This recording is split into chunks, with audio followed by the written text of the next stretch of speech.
नमस्कार, मैं हूं श्वेता सिंह। बिहार में चुनाव की बारी है और कोरोना काल में पहली बार ऐसा हो रहा है कि कहीं पर मतदान होने वाला है। वैसे ये इकलौती बात नहीं है जो कि बिहार चुनाव में इस बार देखने को मिलेगी। पहली बार लगभग 50 साल से अधिक में ऐसा हो रहा है कि लालू प्रसाद यादव चुनाव में नहीं है, रामविलास पासवान नहीं है, नई पीढ़ी यहां पर है। नरेंद्र मोदी नीतीश कुमार के लिए प्रचार करेंगे। यानी इस बार जो बिहार चुनाव होने वाले हैं उसमें बहुत सारी चीजें हैं जो पहली बार हो रही हैं। आज जनता के बीच जाकर जनता के सवालों को जनता के सामने रखेंगे और पेश करेंगे बिहार के चुनावों पर यह श्वेत पत्र।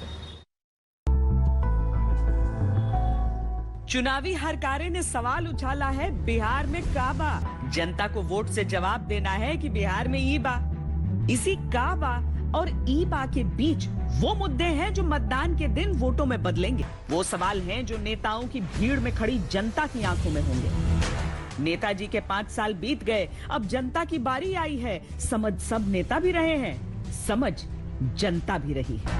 विकास का दर कितना बढ़ा आप जान लीजिए। इस देश में जो विकास का दर है, सर्वाधिक विकास का दर 12.5% हर वर्ष बिहार का बढ़ा है। बिहार में 46.6 बेरोजगारी दर है। 15 साल में इनकी डबल इंजन की सरकार ने क्या किया? बीजेपी के राष्ट्रीय अध्यक्ष कह चुके हैं कि एलजेपी एनडीए का हिस्सा नहीं है। बिहार में नीतीश कुमार के नेतृत्व में जो दल शामिल हैं वही एनडीए हैं। आज अभी 2 दिन आपको हुए नहीं उनको श्रद्धांजलि दी हुई, और आज आप उनकी पार्टी के लिए, उनकी बनाई हुई पार्टी के लिए आप वोट कटवा जैसा शब्द का आप इस्तेमाल कर रहे हैं। पापा जहाँ पे भी होंगे सुनकर खुश तो नहीं होंगे ना इन सारी बातों को। I have no faith in my chief minister. Vote व्यस्त नहीं जाए, जो जीत रहा है हम लोग उसी को वोट देते हैं। कोई भी जीते, जाति का मतलब नहीं रहता है हम लोग से। दारू नीतीश कुमार क्या है ना कि दारू पूरा बिहार में बंद है, उससे 2 गुना 4 गुना बेसी हो गया है। हम लोग का जो कृषि है ना, ये सब करने में बहुत दिक्कत होता है, पैसा बहुत लगता है और कम पानी का सुविधा हो जाता तो बहुत। तेवरों में ही बिहार की असली चुनावी बहार है। कहीं बाढ़ का पानी मुद्दा है, कहीं गंगा के किनारे भी प्यासा रह जाना चुनावी सवाल है। किसी कोने में शराबबंदी की खुशी का उत्सव अब भी है तो कहीं शराबबंदी से नाराजगी भी है। पलायन की टीस भी है तो किसानों का मन भी मुद्दा है। नीतीश मुद्दा है, लालू मुद्दा है, पासवान मुद्दा है, मोदी मुद्दा है। चुनाव का समय आ गया है। इस बार नई पीढ़ी है, लालू जी नहीं है, पासवान जी नहीं है, उनके बच्चे हैं, सब संभाल लेंगे। अब संभाले के नहीं संभाले के तब उनका हाथ में है। और पब्लिक को जहाँ मन करेगा वहाँ अपना तब वोट देबे करेगा। नीतीश जी या मोदी जी, किससे ज्यादा खुश है? मोदी को भी है और नीतीशों का भी है। अभी क्या कहा जा सकता है, जब तक कुछ माने कि पटल पर आएंगे काम देखना चाहेंगे पहले। हाँ, बहुत उम्मीद है, बहुत उम्मीद है। जैसे आगे न्यू जनरेशन आएगा तो अभी तो कुछ होगा ना। जगह जगह के हिसाब से जनता के अपने अपने मुद्दे हैं, लेकिन वो मुद्दे कौन से होंगे जो बिहार का अगले 5 साल के लिए भाग्य विधाता तय करेंगे? हम इन सवालों को लेकर आए हैं बिहार की जनता के। मोदी नीतीश का पहला साझा विधानसभा चुनाव असरकारी होगा? क्या नीतीश की गठबंधन अदला बदली एक मुद्दा है? नई पीढ़ी के नेताओं पर जनता को कितना विश्वास है? लालू रामविलास पासवान के न होने से क्या फर्क पड़ेगा? शराबबंदी वोटों पर कितनी असरकारी है? कोरोना और किसान कितना बड़ा मुद्दा है?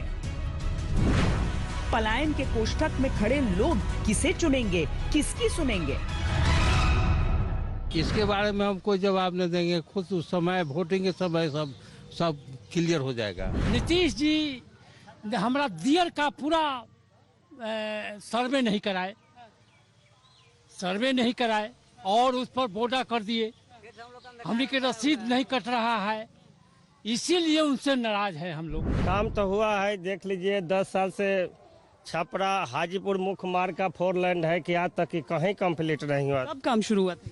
ये काम शुरू हुआ है 2009 के आसपास में। अच्छा। आज तक मैंने काम पूरा नहीं हुआ। हम तो घर रहता है या पति जाके पीता है तो कोई जानता है? बोलता है तब जानता है कि कहाँ पति जाते हैं। हम तो घर पर हैं, वहाँ जाके पीता है दारू। कहाँ दारू चूता है, नहीं चूता है, लोग चुरा के बेचता है तो कोई जानता है? बिहार के मूड का पूर्वानुमान लगा पाना आसान नहीं, क्योंकि दशकों की जरूरतों और बनते बिगड़ते विश्वासों ने हर किसी को यहाँ राजनीतिक विश्लेषक बना दिया है। लिहाजा हमने बिहार का मिजाज तय करने के लिए खेत खलिहान चुने तो बाजार भी चुने, गांव की पगडंडियों पर चले तो शहरों की सड़कें भी नापी, भीड़ से बात की है तो एकाकी मन को भी टटोला है। करीब 12 करोड़ की आबादी है बिहार की।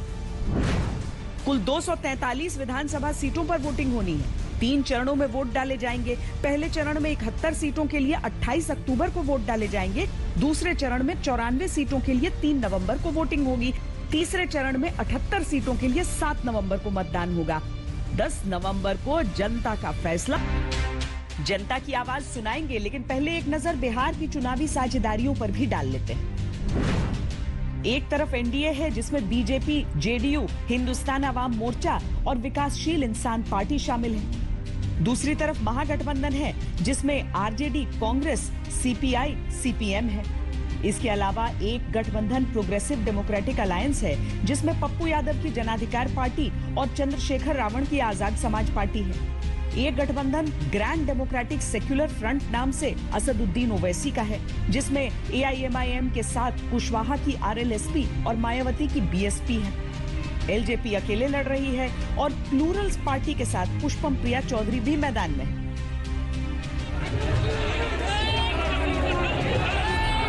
अब क्या लालू की विरासत पर बिहार करेगा भरोसा? हमको नहीं मिलेगा।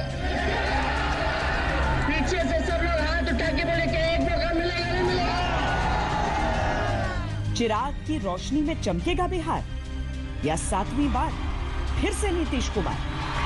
राष्ट्रीय जनतांत्रिक गठबंधन जिंदाबाद, राष्ट्रीय जनतांत्रिक गठबंधन जिंदाबाद, नीतीश कुमार जिंदाबाद।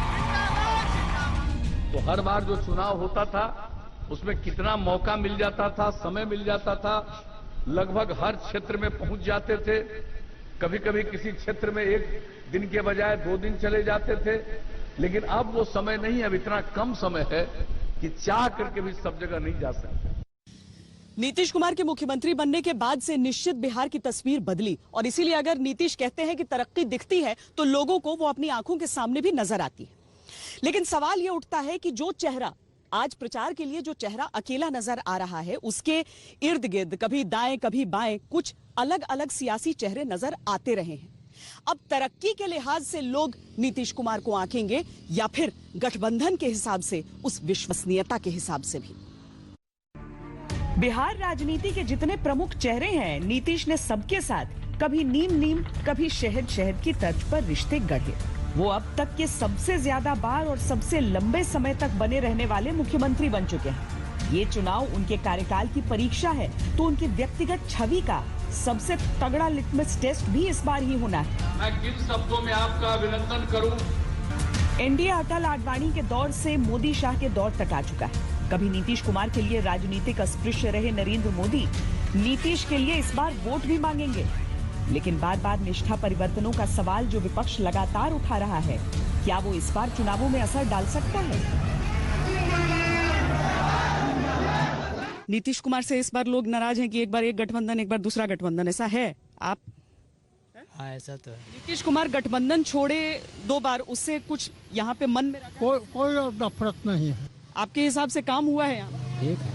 हाँ ठीक है। हुआ है? हाँ हुआ है। नीतीश कुमार साल 2000 में पहली बार मुख्यमंत्री बने, लेकिन सिर्फ 7 दिन के लिए।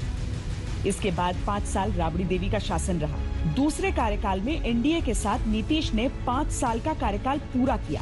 तीसरी बार फिर से एनडीए के साथ बिहार के मुख्यमंत्री रहे। केंद्र में नरेंद्र मोदी के प्रधानमंत्री बनने से निराशा में इस्तीफा देकर जीतन राम मांझी को मुख्यमंत्री बनाया, लेकिन फरवरी 2015 में फिर से मुख्यमंत्री बने। 2015 से 17 तक नीतीश आरजेडी के साथ मिलकर महागठबंधन की तरफ से मुख्यमंत्री बने, और छठे कार्यकाल में 2017 से वो फिर एनडीए के मुख्यमंत्री रहे।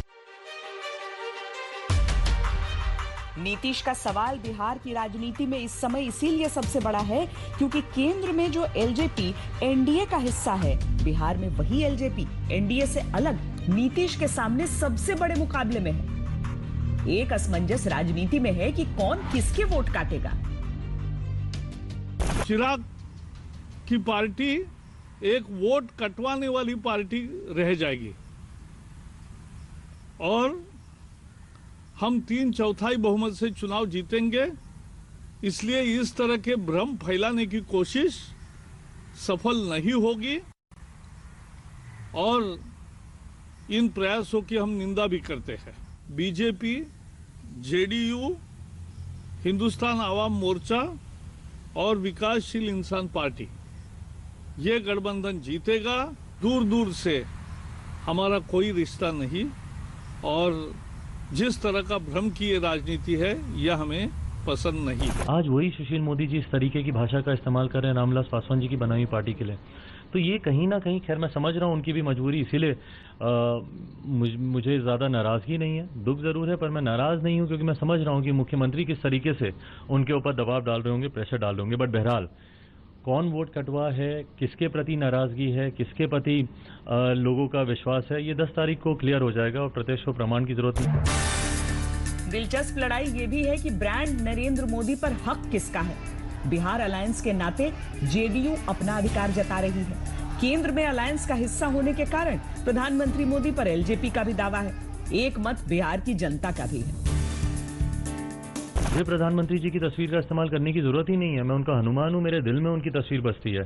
किसी दिन होगा तो छाती चीर के भी दिखा दूंगा कि मेरे दिल में मेरे प्रधानमंत्री बसते हैं। बट हाँ, आज अभी 2 दिन आपको हुए नहीं उनको श्रद्धांजलि दी हुई, और आज आप उनकी पार्टी के लिए, उनकी बनाई हुई पार्टी के लिए आप वोट कटवा जैसा शब्द का आप इस्तेमाल कर रहे हैं। पापा जहाँ पे भी होंगे सुनकर खुश तो नहीं होंगे ना इन सारी बातों को। बात चेहरों की है तो इस बार वो चेहरे नहीं हैं जो हर बिहार चुनाव के जरूरी चेहरे होते थे। लालू प्रसाद यादव, शरद यादव प्रचार की स्थिति में नहीं है। रामविलास पासवान इस दुनिया में नहीं है, लेकिन कई नए चेहरे इस बार जनता के बीच।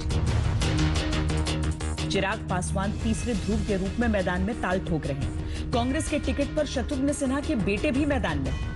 शरद यादव की बेटी कांग्रेस के टिकट पर मैदान में है और सबसे ज्यादा सनसनी बटोर रही है प्लूरल्स पार्टी के गठन के साथ पुष्पम प्रिया। क्या परंपरागत राजनीति वाला बिहार नए चेहरों पर विश्वास करता है? इस बार ये सवाल भी एक मुद्दा है। नए जनरेशन के जो पॉलिटिशियंस आ रहे हैं उनसे उम्मीद है आपको, जैसे चिराग पासवान हो गए, तेजस्वी तेज हो गए, शरद यादव की बेटी हो गई। हाँ, बहुत उम्मीद है, बहुत उम्मीद है। जैसे आगे न्यू जनरेशन आएगा तो अभी तो कुछ होगा ना।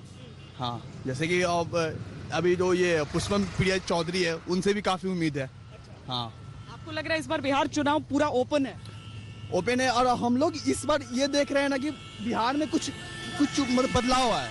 पहले जैसा नहीं, बिहार में कुछ बदलाव है। चिराग बहुत अच्छा लड़का है, बहुत आगे जाएगा। तेजस्वी भी ठीक है अपने जगह पर, लेकिन चिराग उससे ज्यादा अच्छा रहेगा, बेटर रहेगा। जो शिक्षित नेता है वही हमारे लिए अच्छे हैं, जैसे चिराग पासवान, और बाकी तो नहीं बता सकते। साइंस, इनके पास टेक्नोलॉजी है, माइंड है, ये उस अगर ये सब चीज़ों का कॉम्बिनेशन अच्छा से बैठा पाते हैं तो ये आगे आने वाले समय में बहुत ही अच्छा प्रदर्शन रखेंगे अपना। बिहार चुनाव में इस दफा कई मुद्दे हैं, लेकिन अगर आप एक निर्णायक मुद्दा सोचें तो उस मुद्दे को पकड़ नहीं सकते। बिहार चुनाव में इस दफा कई नेता हैं, लेकिन नीतीश कुमार कतार में सबसे अलग और सबसे महत्वपूर्ण नेता के तौर पर, सीएम के चेहरे के तौर पर दिखते हैं। लेकिन इसी के साथ एक बड़ा सवाल उठ खड़ा होता है, वो ये कि नीतीश कुमार ही कहीं मुद्दा तो नहीं है, कहीं ऐसा तो नहीं है कि जो एंटी इनकम्बेंसी राजनीति में इतनी चर्चित है वो इस दफा नीतीश कुमार को सताएगी। को और आगे ले जाना, और बिहार का गौरवशाली इतिहास है ये, तो और काफी ऊंचाई तक हमको अपने बिहार को ले जाना है, एक दूसरे के साथ मिलजुल करके। तो इतना ही हम आपको कहेंगे, और सब पूरा बुलंदी के साथ, और नई पीढ़ी को जो पहले का बुरा हाल था इसके बारे में बताइए, और जो अब हुआ है इसके बारे में सब काम को बताइए। हर किस तरह से विकास कर रहा है उसका ये मानक है, उसका ये पैमाना है, और मुझे पूरा भरोसा है आगे आने वाले वर्षों में फिर जनता आपको बिहार की सेवा करने का मौका देगी। हमने ये वादा किया है बिहार की जनता से कि पहले कैबिनेट में पहले कलम से, पहले हस्ताक्षर से 10 लाख रोजगार, सरकारी और स्थायी नौकरी हम बिहार के नौजवानों को देने का काम करेंगे। 2010 से लेकर आज तक सिर्फ इनकी कुर्सी कैसे बची रहे उसके अलावा इन्होंने प्रयास क्या किया। मैं 10 नवंबर के बाद में भाजपा लोजपा की सरकार की मैं बात कर रहा हूँ। नहीं, नीतीश ही नहीं बनेंगे इस पर, बनेंगे ही नहीं। बनेंगे। भाजपा का मुख्यमंत्री बने, ये मेरा सपना है और ये मेरा संकल्प है। किसान आज मरने को तैयार है, लड़ने को तैयार है। पुलिस गोली और डंडे चला रही है। हरियाणा और पंजाब के किसान कंप्लीट मरने की तैयारी कर चुकी है। नीतीश कुमार ने पहले ही बिहार के किसानों की जिंदगी कमर तोड़ दी। चुनाव है, आरोप लगेंगे, सफाई दी जाएगी, लेकिन अंतिम निर्णय वो जनता करेगी जिसका हमदर्द होने का दावा हर चुनावी प्रतिभागी कर रहा है। आमतौर पर राजनीति में ये विमर्श खूब काम करता है कि लंबे समय तक एक ही पार्टी या व्यक्ति का शासन धीरे धीरे सत्ता विरोधी माहौल तैयार करता है। इन चुनावों में ये मायने रखेगा कि क्या ये बात 1.5 दशक के नीतीश शासन पर भी लागू होती है। नीतीश जी के सरकार में भ्रष्टाचार बहुत ज्यादा है और अफसरशाही बहुत ज्यादा है, इसलिए जनता त्रस्त है। आज तक कोई एक फैक्ट्री तक नहीं लगा पाए और इतना बढ़ा दिए हर चीज पर टैक्स कि टैक्स का जो स्थिति है कि आदमी जनता त्राह कर रही है। सर, सरकार किसी का भी बने, मुझको कोई एतराज नहीं, लेकिन मेन है कि स्टूडेंट के लिए कुछ अच्छा करे। कई चुनावी एक्सपर्ट्स का मानना है कि नीतीश के साथ एनडीए है। एनडीए का सबसे बड़ा चेहरा प्रधानमंत्री मोदी है। सवाल ये भी उठता है कि क्या नीतीश से अगर नाराजगी होगी तो ब्रांड मोदी की सांत्वना जनता पर सकारात्मक असर डाल पाएगी। हमको एकदम ठीक नहीं लग रहा है। मोदी जी नीतीश कुमार के साथ हैं, हमको एकदम पसंद नहीं है। मोदी जी अकेले तो रहते तो ठीक रहा, लेकिन नीतीश कुमार के साथ ठीक नहीं है। ये दल बदलू नेता है नीतीश कुमार जी, इधर मतलब देखता है इसका मजबूत तो उधर जाके मिल जाता है। राजनीतिक जो प्रिंसिपल होता है वो बहुत ज़्यादा आज के तारीख में मायने नहीं रखता है। मायने ये रखता है कि जो जात धर्म ही सबसे ज़्यादा मायने रखता है। बीजेपी बिहार में जेडीयू से एक कदम पीछे रहती है, लेकिन ये बात नहीं भुलाई जा सकती कि जब 2019 के लोकसभा चुनावों में प्रधानमंत्री मोदी ने बिहार से अपने लिए वोट मांगे तो बिहार की जनता ने 40 में से 39 सीटें एनडीए के खाते में डाल दी थी। प्रधानमंत्री मोदी जब बिहार में उतरेंगे तो जनता की कसौटी पर वो स्नेह और उसके बदले क्या हासिल हुआ ये भी रहेगा। चुनावों के ऐलान से पहले प्रधानमंत्री मोदी का फोकस भी बिहार को लेकर खूब रहा और उन्होंने एक के बाद एक घोषणाएं की, जिनमें सबसे प्रमुख थी बिहार को भावनात्मक रूप से जोड़ने वाला कोसी रेल महासेतु, 12 नई रेल परियोजनाओं का बिहार को तोहफा, दरभंगा को एम्स का उपहार देने की घोषणा, 9 हाईवे प्रोजेक्ट्स के साथ बिहार के करीब 46,000 गांवों को ऑप्टिकल फाइबर योजना से जोड़ने का ऐलान, मछली पालकों के लिए प्रधानमंत्री मत्स्य संपदा योजना और पशुपालकों के लिए ई गोपाला ऐप शुरू किया। लेकिन इन्हें बिहार विकास का एक्सटेंशन माने या चुनावी घोषणाएं, ये काफी कुछ इस बात पर निर्भर करेगा कि नीतीश कुमार से इतर प्रधानमंत्री मोदी पर जनता का कितना भरोसा है, क्योंकि जनता नीतीश के काम को भी सामने रखकर ही मतदान करेगी। जिंदगी में परिवर्तन आया है कि नहीं आया है? परिवर्तन आया है। हम लोग सोचे थे नहीं कि हम लोग के हाथ कार्ड हो जाएगा, राशन कार्ड हो जाएगा, गैस पर खाना बनाएंगे, गरीब आदमी है। परिवर्तन बहुत हुआ है, ऐसा बात नहीं कि परिवर्तन नहीं हुआ है, हुआ। मोदी के बारे में हिसाब से लगता है या नीतीश कुमार के हिसाब से लगता है? हमको मोदी के बारे में लगता है। अच्छा। और नीतीश कुमार के बारे में क्या सोचते हैं? नीतीश कुमार के बारे में सोचते हैं कि वही सड़क फड़क बनाया। हम लोग के अभी तक दियर में रहते हैं, कॉलोनी पास नहीं हुआ है। अभी हम लोग सरकारी जमीन में बसे हुए, पार्टी पुल देखा, अभी तक वहाँ पर न पैखाना उखाना बनाया गया हुआ है। पैखाना बनाया गया है लेकिन उसको ताला मार कर लॉक कर दिया गया हुआ है। नीतीश कुमार एक बार फिर लालू राज को जंगल राज की संज्ञा के अलावा शराबबंदी और विकास के नारों के साथ चुनाव मैदान में है। इसके अलावा आंगनबाड़ी सेविकाओं से लेकर विकास मित्रों की वेतन वृद्धि, बिजली योजनाओं और पुलों के साथ एलिवेटेड रोड्स के जरिए विकास के नक्शे के साथ 7वें कार्यकाल के लिए वोट मांग रहे हैं। सब कुछ को व्यवस्था किए हैं। अब बांटने वाला हमको दे न दे वो अलग की बात है, बांटने वाला दे न दे वो अलग की बात है, लेकिन वहाँ से फंड से हम लोगों को कमी नहीं हुआ है। कौन सा काम अच्छा लगा? सब जो काम किए हैं ना सब अच्छा हम लोग का है। नहीं ठीक है, नीतीश जी का काम ठीक है, लेकिन हम लोगों पर ध्यान दे। हम लोग दिया क्षेत्र से आकर के यहाँ बसे हुए हैं, और वो टोपर करके हम लोगों को सब काम डुबा दिए हैं। हम लोग मर रहे हैं, सब जमीन जा रहा है। लेकिन कोरोना काल में सरकार का प्रबंधन, बाढ़ में सरकार की संवेदनाएं, दंगों की आंच से उपजे सांप्रदायिक हिंसा के निशान और अपराध पर कितना अंकुश, ये मुद्दे भी जनता के बीच हैं। किसान हर चुनाव में एक मुद्दा रहते हैं। उनकी जरूरतें हर चुनाव में पार्टियों के घोषणा पत्रों में होती हैं, लिहाजा उनकी राय भी चुनावों में निर्णायक होगी। केंद्र सरकार कृषि क्षेत्र में सुधार के लिए 3 बिल लाई, जिसका असर कई राज्यों में पड़ा। क्या बिहार का वोट भी इस मुद्दे पर पड़ेगा? और अगर हाँ, तो किस पक्ष में? बिहार की जनता के सामने कोई भी सवाल पेश कर दीजिए, उसका जवाब उनके पास जरूर होता है। लेकिन अपनी सरकार को लेकर जो जवाब उन्हें देने हैं, वो कई मुद्दों में घिरे हुए हैं। सियासत का इतिहास उठाकर देख लीजिए, किसानों को हमेशा एक वोट बैंक की तरह ही देखा गया है। लेकिन किसान सिर्फ एक वर्ग के नहीं होते हैं। कुछ समृद्ध किसान होते हैं, कुछ ऐसे किसान भी होते हैं जो मौसम के ऊपर इस कदर निर्भर रहते हैं कि मौसम की वजह से पैदावार और पैदावार की वजह से उनकी किस्मत। अब ऐसे में चुनाव आने पर ये किसान क्या सोच रहे हैं? हम इस समय सोनपुर इलाके में मौजूद हैं। यहां पर सब्जी की खेती चल रही है और इन किसानों के मन में जो चल रहा है वो जरूरी नहीं है कि देश के बाकी हिस्सों के किसानों के मन में जो चल रहा है वही हो।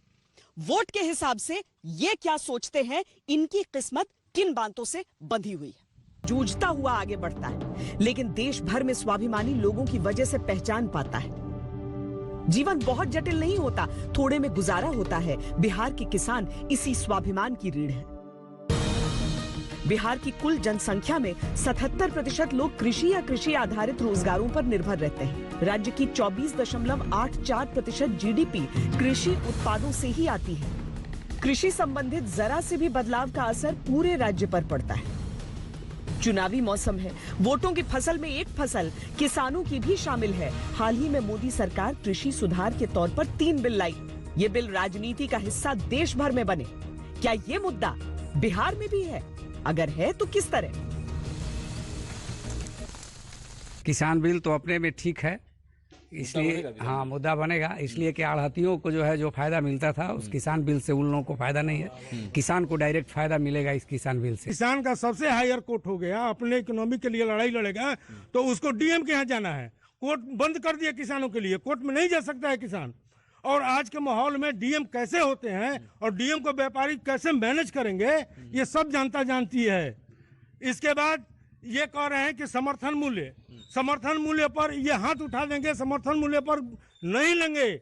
जो सरकारी कंटा लगता था वो सरकारी कंटा बंद हो गए। हमारे देश में मैक्सिमम लोगों को करोड़ों कानून, हजारों ऐसा बिल, हजार ऐसा कानून सुविधा, और गवर्नमेंट से क्या क्या सुविधा मिलता है, गवर्नमेंट क्या क्या ब्लॉक से देती है, डिस्ट्रिक्ट से क्या मिलता है, किसी को कुछ नहीं मालूम है।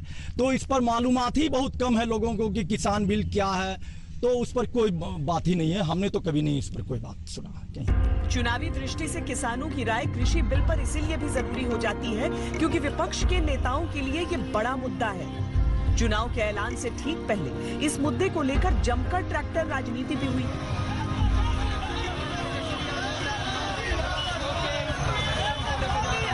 निजीकरण किया जा रहा है और जो सुरक्षा कवच है वो हटा लिया गया। नीतीश कुमार को जवाब देना चाहिए। बिहार में पहली बार एपीएमसी को जो है वो हटाया गया 2006 में। किसान गरीब होता गया, पलायन कर रहा है। हालांकि प्रधानमंत्री मोदी ने कृषि बिल पर लोगों से संवाद भी किया। इन विधेयकों ने हमारे अन्नदाता किसानों को अनेक बंधनों से मुक्ति दिलाई है। आजादी के बाद किसानों को किसानी में एक नई आजादी देने का काम हुआ है। बीजेपी के चुनाव प्रचार में कृषि बिल किसानों के लिए हितकारी मुद्दे की तरह। कृषि पार्टी है, उन्हें वो किसान विरोधी है। उन्होंने किसानों का विरोध किया और विरोध के साथ साथ उनको जो ये नई आजादी प्रधानमंत्री जी के नेतृत्व में मिली है उसको रोकने का कुठाराघात किया और कुत्सित प्रयास किया। मुख्यमंत्री नीतीश कुमार बिल के समर्थन के साथ विपक्ष पर भ्रम पैदा करने के आरोप का मुद्दा बनाकर चुनाव मैदान में है। लेकिन राजनीति के पक्ष विपक्ष से अलग किसान क्या सोचते हैं इस बिल को लेकर और ये चुनावों में कितना बड़ा मुद्दा होगा, इसका जवाब खेतों में पसीना बहाते किसानों के पास ही सबसे सटीक है। आप लोग कृषि बिल के बारे में सुने हैं, आजकल बहुत उस पे हो रहा है बात। जी जी, आप लोग क्या सोचते हैं उसके बारे में? क्या सोचते हैं, हम लोग ध्यान नहीं देते हैं। ध्यान नहीं देते हैं। ये चीज पे सोच के लोग कहते हैं कि इसको देख के लोग वोट देंगे, क्या ऐसा होगा? बिल को देख के सबसे बड़ा ईमान होना चाहिए। हाँ, ईमान सबसे बड़ा। ईमान अच्छा होना चाहिए। हम लोग का जो गरीबी है वो दूर कर दे। रेट अगर सही मिला तो हम लोग को 2 पैसा होगा, और नहीं रेट मिला तो हम लोग बर्बाद हैं। नीतीश कुमार का काम कैसा लगता है? नीतीश कुमार जी मिला जुला के हम सही मानते हैं। हाँ, बहुत किसान को देखे हैं, 2000 रुपया भी मिलता है हम लोग का 3 महीना पर। किसकी है? तो प्रधानमंत्री के किसान के सम्मान निधि वाला मिलता है 2000 रुपया। वैसे यहाँ ये स्पष्ट कर देना जरूरी है कि केंद्र के कृषि बिलों में किसानों द्वारा मंडियों में अपनी फसल बेचने की बाध्यता खत्म करने पर सबसे ज्यादा जोर दिया गया है। नीतीश कुमार जब 2005 में दूसरी बार मुख्यमंत्री बने थे, तब उन्होंने बाजार की सभी समितियों को भंग करके तब ही किसानों को सिर्फ मंडियों में अनाज बेचने की बाध्यता से मुक्त कर दिया था। लेकिन एक सच ये भी है कि किसानों की समस्या सिर्फ सुधार बिलों तक सीमित नहीं है, मुद्दे और भी हैं। कहीं कहीं गंगा के किनारे पर भी सिंचाई के पानी को तरसते खेत हैं। मुद्दा न सही, क्या वोटिंग पर थोड़ा बहुत इसका असर पड़ेगा? तो पानी का बहुत दिक्कत है। हम लोग जो ऐसे इस हिस्सा में पानी का दिक्कत है। हाँ, यहाँ पर 150 रुपये घंटा चलता है डीजल पर। गंगा जी कितनी दूर है? गंगा जी करीब 2 किलोमीटर दूर है। बस 2 किलोमीटर दूर है और वहाँ से पानी खींच के यहाँ तक नहीं लाया गया? नहीं लाया गया है। यहाँ तक नहीं लाया गया है। नहीं, पानी कैसे पटाते हैं आप लोग? बोरिंग से पटाते हैं। बोरिंग से जी, दूसरा के बोरिंग से हम लोग खरीद कर पानी पटाते हैं। हम लोग वो भी 150 रुपये घंटा पटता है। हाँ, इसलिए हम लोग का जो कृषि है ना, ये सब करने बहुत दिक्कत होता है, पैसा बहुत लगता है, और कम पानी का सुविधा हो जाता तो बहुत अच्छा रहता। खेतों में उगती सब्जियों के बीच कुछ उम्मीदें सब्ज भी हैं, मुरझाई फसलों के बीच कुछ उम्मीदें मुरझाई भी हैं। अन्नदाता देश की जरूरत है, उसकी जरूरतें भी क्या मुद्दा हैं? चुनाव का परिणाम इस सवाल का जवाब और बेहतर देगा। शराब एक ऐसा मुद्दा था, जब नीतीश कुमार पिछली बार शासन में आए तो उन्होंने कहा शराब पूरी तरीके से बंद कर दिया जाएगा। महिलाएं सब खुश हैं इस फैसले से कि शराब की बंदी की गई है, लेकिन अभी भी उन्हें लग रहा है कि चोरी छुपे बहुत कुछ चल रहा है, जिस पर अंकुश लगाना सरकार का ही काम है। डर भाई नहीं हमको है। क्या सोच के वोट देते हैं? किस आदमी, कैसा आदमी को वोट देंगे? हाँ, हम किसी देंगे? लालू यादव को जिंदा देंगे। आपको लगता है शराबबंदी सही हुई है? नहीं, गलत बात है। क्यों गलत है? गलत क्यों है?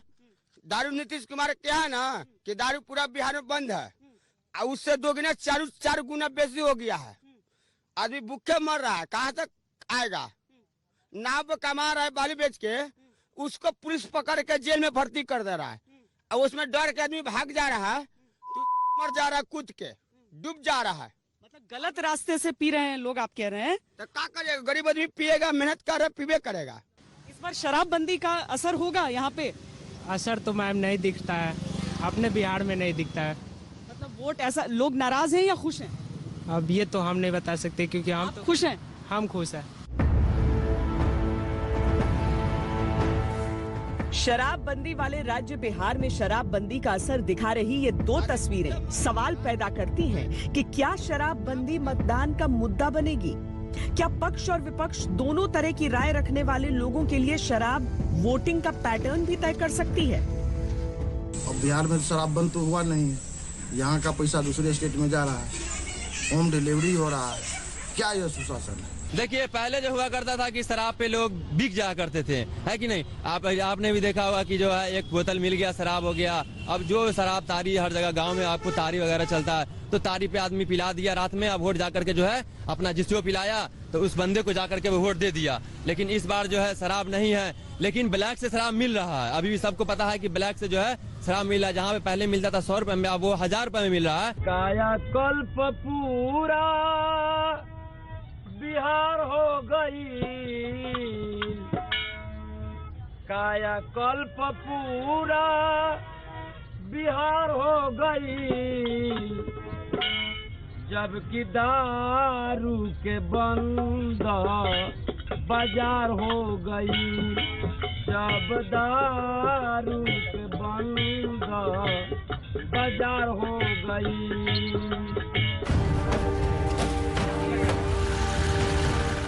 1 अप्रैल 2016 से नीतीश सरकार ने जब शराबबंदी को पूरे राज्य में लागू किया था, तब वो महागठबंधन के साथ सरकार में थे। जेडीयू, लालू प्रसाद यादव की आरजेडी और कांग्रेस सबने इसे पारित किया था। अब स्थितियां बदली हैं, तो राजनीतिक लिहाज से यह आरोप प्रत्यारोप का मुद्दा है।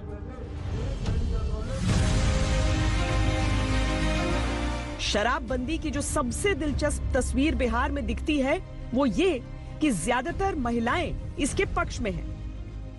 शराब बंद हो गल, बढ़िया हो गल, लेकिन मर्दावा से तो बहुत दुखी है।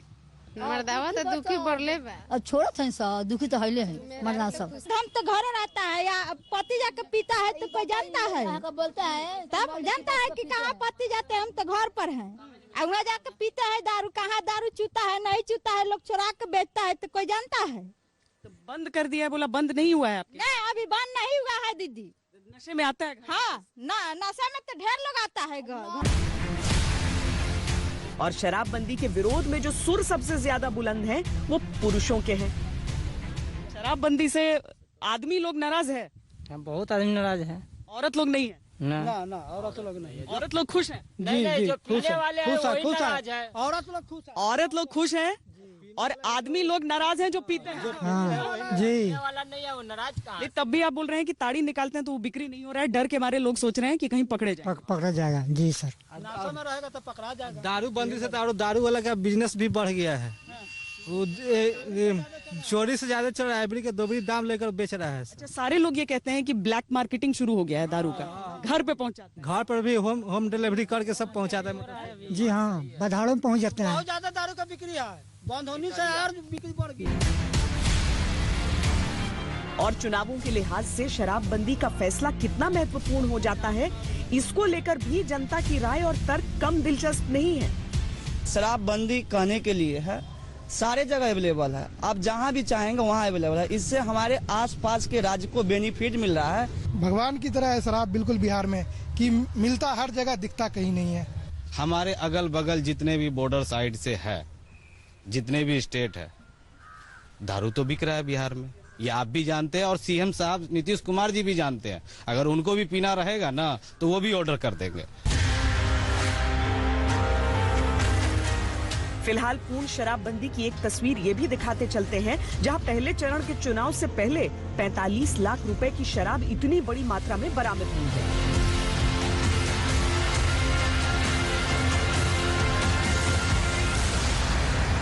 नेताओं के वादे अपनी जगह हैं, लेकिन लोगों की जो प्रतिक्रियाएं उस पर होती हैं, वो तय करती हैं कि चुनाव में किसका पलड़ा भारी रहेगा। एक छोटे से ब्रेक के लिए रुक रहे हैं, देखते रहिए श्वेत पत्र। पूरे देश में लॉकडाउन की घोषणा की गई, तब लाखों मजदूर पैरों से निकले अपने अपने गांवों के लिए। उसमें एक बड़ी संख्या उन लोगों की थी जो वापस अपने गांव बिहार आना चाहते थे। उनमें से कुछ आए, यहीं पर बसे, कुछ थे जो वापस गए, जिसे रिवर्स माइग्रेशन भी कहा गया। लेकिन क्या इनकी संख्या इतनी है कि कोरोना और लॉकडाउन एक अहम मुद्दा इन चुनावों में हो जाएगा? कोरोना से लॉकडाउन हुआ और लॉकडाउन से करीब 40 लाख प्रवासी मजदूर बिहार वापस लौट गए। लॉकडाउन की बंदिशें हटी तो एक बड़ी संख्या में प्रवासी वापस शहरों की तरफ कामकाज की तलाश में लौट गए। जो बचे उनके लिए पलायन क्या चुनावी मुद्दा होगा? अगर होगा तो कितना बड़ा? बहुत लोग पलायन करके आए थे कोरोना लॉकडाउन के टाइम, उनका यहाँ क्या स्थिति रहा? क्या ये चुनाव पर असर डालेगा या आपको लगता है वो लोग लौट चुके हैं? सर नहीं, सारे लोग लौटे हैं और कुछ लोग यहाँ हैं भी, लेकिन मैनेजमेंट काफ़ी बुरा था, बहुत बुरा था, बहुत खराब स्थिति थी। यहाँ जितने भी क्वारंटीन सेंटर था वहाँ पे मारा मारी, खाने का प्रॉब्लम, ये वो सारा बहुत, मैनेजमेंट कहीं दिख नहीं रहा था। ये वोट के फैसले को प्रभावित करेगा? निश्चित तौर पे प्रभावित करेगा। जो बिहार के लोग बाहर में मजदूरी करते हैं, नौकरी पेशा करते हैं, वो लौट कर तो आए, लेकिन रोजगार के नाम पर किसी को रोजगार मिला नहीं। जो भी लोग बाहर से आए थे वो सभी लोग बहुत ज़्यादा कष्ट में हैं, यहाँ कोई पूछने वाला लोग नहीं है। अभी इलेक्शन भी है और दुर्गा पूजा भी है, लोग इलेक्शन का काम कर रहे हैं, दुर्गा पूजा का कोई सेवा नहीं है। यहाँ थाना प्रभारी बोलता है कि दुर्गा पूजा नहीं होगा मेन मार्केट में, और इलेक्शन का हुजूम चल रहा है 5-5 हजार का। Centre for monitoring Indian economy की 2020 की रिपोर्ट बताती है कि बिहार में बेरोजगारी की दर 46.6% है, जो राष्ट्रीय दर से लगभग दोगुनी हो चुकी है। राजनीति के लिए ये चुनावी मुद्दा है, जनता के लिए भी क्या वोटिंग का आधार ये होगा? वो आया तो कुछ यहाँ से गया नहीं, उसको कोई रोजगार नहीं दिया है सरकारी। नीतीश सरकार में खाली भ्रष्टाचार है, कुछ मिला ही नहीं है। कोरोना ने बिहार को जिस तरह रुलाया, वो तस्वीरें शायद ही धुंधली पड़ी होंगी। कोरोना के साथ साथ एक बड़ा हिस्सा रोटी की जद्दोजहद से अब भी जूझ रहा है। देता है जो अनाज पानी दिया है, ओकरा साथ में 1000 रुपया बोलता है न, फूटी नहीं दिया है, 1 रुपया नहीं। भैरवपुर, छपरा में, भैरवपुर में ये सबकी शिकायत है कि जो वादा किया गया है अनाज का और 1000 रुपए आप कह रहे हैं, को 1 रुपया भी नहीं मिला, नहीं दिया है। और अनाज देता है जब मन करता है 5 किलो महीना में, तब महीना में 5 किलो खा के का हो खियो। कौन सा अनाज 5 किलो? फ्री वाला चावल की गेहूँ चावल हुआ मिला के 5 किलो। इतनी सा कभी चना दे देगा, इतनी सा कभी दाल दे देगा। बिहार में हर त्योहार को पूरी शिद्दत से मनाया जाता है और अब तो महापर्व छठ का भी समय आ रहा है, लेकिन चुनावों का ये जो पर्व होता है वो आता है 5 साल में एक बार, और बिहार में उस पर्व को लेकर भी उतनी ही खुशी, उतना ही उल्लास, उतनी ही तैयारियां नजर आ रही हैं। अभिमन्यु शर्मा और कैमरा पर्सन सैयद मोहसिन के साथ मुझे दीजिए इजाजत। देश और दुनिया की बाकी खबरों की। नमस्कार, मैं हूं अंजना ओम कश्यप। हमें उम्मीद है ये वीडियो आपको पसंद आया होगा। लेटेस्ट खबरों के लिए यूं ही देखते रहिए आज तक, और इस वीडियो के पसंद आने पर लाइक, शेयर एंड सब्सक्राइब करना ना भूलें।